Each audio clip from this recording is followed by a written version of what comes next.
Hello বন্ধুরা, আবার আপনাদের স্বাগত জানাই আমার আরেকটি নতুন রিডিংয়ে। বন্ধুরা, আজকের রিডিংয়ে আমরা দেখব আপনার ভালোবাসার লাইফের, আপনার প্রেম জীবনে কি চলছে, কে আসছে, কিংবা যে আছে সে কেমন। ঠিক আছে, তাহলে চলুন কার্ড বার্ড করি আর সাফল করে নিয়েছি। তাহলে এবার দেখি আমরা যে আপনার জীবনে কে আসতে চলেছে, আপনার ভালোবাসার মানুষ সে কে কেমন। প্রথম কার্ডটি নাইট অফ সোর্ডস। ঠিক আছে, নাইট অফ সোর্ডস, আপনার ভালোবাসার মানুষ, আপনার ভালোবাসার মানুষ। ফোর অফ পেন্টিকলস, আপনার ভালোবাসার মানুষ। কুইন অফ সোর্ডস, মা ভৈরবী, মা ভগবতী। গাইড করো আমার ভিউয়ার্সদের, আমার সাবস্ক্রাইবদের লাইফে ভালোবাসার মানুষ।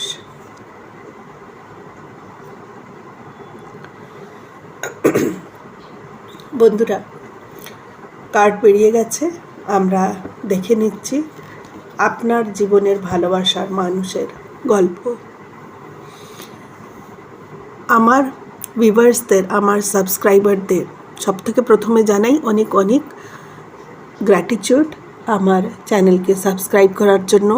আপনারা আমাকে এগিয়ে যেতে সাহায্য করছেন, তার জন্য ঈশ্বর আপনাদেরকে জীবনে এগিয়ে যাবার, জীবনে আপনার সমৃদ্ধি, সুখ, শান্তি, ভালোবাসা সব কিছু যেন দুহাত ভরে ভরে দেয়, এই প্রার্থনা করে রিডিংটি শুরু করছি। বন্ধুরা, আপনার প্রথম যে কার্ডটি এসছে সেটা হচ্ছে নাইট অফ সোর্ডস। এই কার্ডটি এসছে বন্ধুরা, আপনার ভালোবাসার মানুষ, আপনার জীবনে যে প্রথম ভালোবাসাটি এসেছিল সেটা কিন্তু টেম্পোরারি বেসড ছিল, তার ইমোশনও টেম্পোরারি ছিল আপনার জন্যে, এবং সেই মানুষটিও কিন্তু টেম্পোরারি ভালোবাসা নিয়ে আপনার জীবনে এসেছিল। ঠিক আছে, এই মানুষটি সবথেকে বেশি তার খারাপ জিনিসটা যেটা ছিল সেটা ছিল অফ অ্যান্ড অন পজিশনে থাকা, আসা যাওয়া, যাওয়া আসা, ইয়েস নো, নো ইয়েস, ইচ্ছে হলে আপনার সঙ্গে খুব দহরম মহরম, খুব ভালোবাসা, আবার সময় মতন দেখা গেল যখন তার ইচ্ছে হলো তখন কিন্তু মুখ ফিরিয়ে বসে থাকলো, মানে আমার এখন সময় আছে, আমার এখন সময় নেই, এইরকম একটি ব্যাপার। এর পেছনে কারণটা এই ছিল যে এই মানুষটি কিন্তু থার্ড পার্টি সিচুয়েশনে ছিল। এই মানুষটার কিন্তু জীবনে আরও অন্য কেউ ছিল, যার জন্য সে আপনাকে ইম্পর্টেন্স দিত না। ঠিক আছে, এবং এই মানুষটি আপনাকে ভালোবাসার স্বপ্ন দেখাতো ঠিকই, সময় মতন অফ অ্যান্ড অন পজিশনে থাকতো, যখন তার দরকার হতো তখন অন, যখন তার দরকার নেই তখন সে অফ। মানে আপনাকে নিয়ে তার মাথা ব্যথা অতখানি ছিল না যে আপনি কি চাইছেন, কি ভাবছেন, সেটা তার কাছে ইম্পর্টেন্ট ছিল না। মানুষটি কিন্তু খুব বিষয় সংলগ্ন মানুষ ছিল, বিষয়কে খুব ভালোবাসতো বা ভালোবাসে, যাই আছে এখনও যদি এই মানুষটি আছে তাহলে অফ অ্যান্ড অন পজিশনে আছে। এবং এই মানুষটি কিন্তু দেখবেন টাকা পয়সা, অর্থ, বিষয়, এই জিনিসগুলো এই মানুষটি খুব বেশি ভালোবাসে এবং খুব অ্যাট্রাক্টিভ থাকে এর প্রতি। মানে জীবনে সে টাকার ওপরে কিচ্ছুকে মনে করে না, ও জানে যে যার কাছে টাকা আছে, সম্পদ আছে, সে সব কিছু কিনে নিতে পারে, ভালোবাসার মানুষও কিনে নিতে পারে, আবার সে কারোর মনও কিনে নিতে পারে, আবার সে কারোর ভালোবাসাকে পায়ের তলায় চেপেও দিতে পারে। মানে এইরকম একটি তার কাছে ব্যাপারটা ছিল।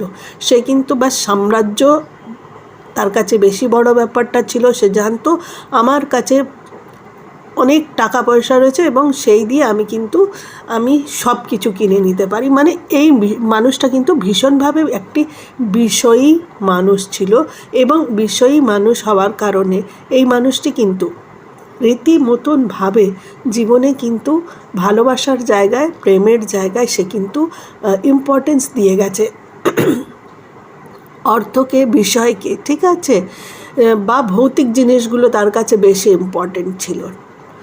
এইবারে দেখুন, এই মানুষটি আপনার জীবনে আপনাকে ঠকিয়ে চলে গেছে। ঠিক আছে, আপনাকে ঠকিয়ে সে কিন্তু বেরিয়ে গেছে। নেক্সট আপনার জীবনে কিন্তু অনেকজন আসার চেষ্টা করছে, কয়েকজন আছেন যারা আপনার জীবনে কিন্তু আসতে চেষ্টা করছেন, ঠিক আছে?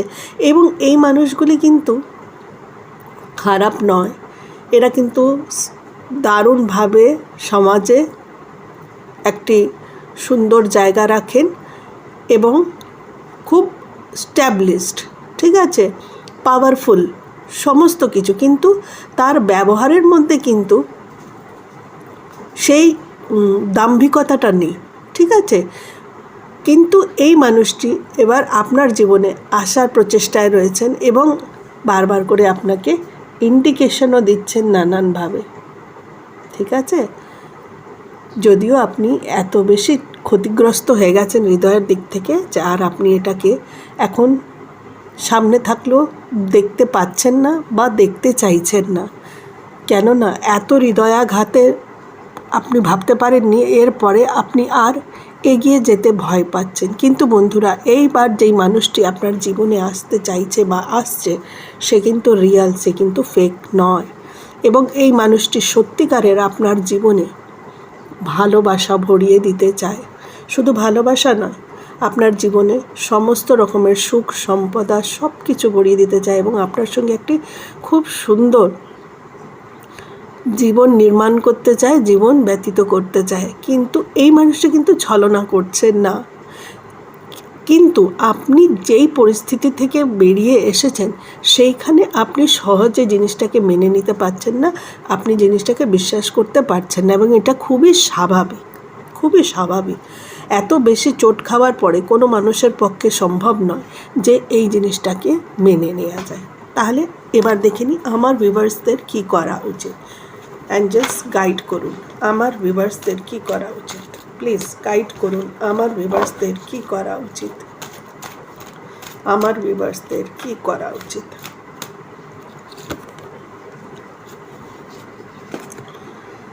এসেছে ওয়ার্ল্ড কার্ড, মেজর আরকানা, ঠিক আছে? কার্ডটিকে একটুখানি লুকোতে হবে, এটা দেখানো যাবে না, ঠিক আছে? এই যে মেজর আরকানা এসছে, দ্য ওয়ার্ল্ড কার্ড এসছে, তার মানে হচ্ছে সমস্ত বিশ্ব ব্রহ্মাণ্ড আপনাকে সুরক্ষা প্রদান করছে, আপনার দিকে তারা হাত বাড়িয়ে রেখেছে, আপনাকে তারা সুন্দর একটি জীবন দেওয়ার প্রারম্ভ করেছে এবং আপনাদের জন্য সুন্দর একটি জীবনের তারা সংরচনা করেছেন। মানে মহাবিশ্ব আপনার সঙ্গে রয়েছে, মহাবিশ্ব আপনাকে আশীর্বাদ করছেন এবং মহাবিশ্ব এবার আপনার জীবনের সমস্ত সংরচনা করছেন। সেই জন্য ভয় পাওয়ার কিছু নেই, এবার কিন্তু শান্তিতে এগিয়ে যেতে পারেন। জীবনের কষ্টগুলো, সময়গুলো অনেক আপনি কাটিয়ে ফেলেছেন, এবার সুখের সময়। বন্ধুরা, ভালো থাকবেন সবাই। প্রত্যেকটি জিনিস প্রত্যেকটি ভিউয়ার্সের সঙ্গে ম্যাচ করে যাবে এটা কিন্তু হয় না, তার কারণ হচ্ছে এই রিডিংটি একটি সমগ্র ভিউয়ার্সদের নিয়ে একটি রিডিং করা হয়, ঠিক আছে? আর সবার এনার্জি তো একরকম থাকে না, সেই জন্য এনার্জি অনুসারে এর মধ্যে থেকে হয়তো কিছু জিনিস আপনার সঙ্গে ম্যাচ নাও করতে পারে, কিন্তু বেশিরভাগ জিনিস আপনার সঙ্গে অবশ্যই ম্যাচ করবে। বিশেষ করে যারা আমার সাবস্ক্রাইবার, তাদের সঙ্গে তো নিশ্চয়ইভাবেই ম্যাচ করবে, 90% ম্যাচ করে যাবে, ঠিক আছে? বন্ধুরা, সাবস্ক্রাইব করবেন, ভালো লাগলে একটি লাইক অবশ্যই দেবেন, সঙ্গে থাকবেন। আসছি নতুন আরেকটি রিডিং নিয়ে। বাই।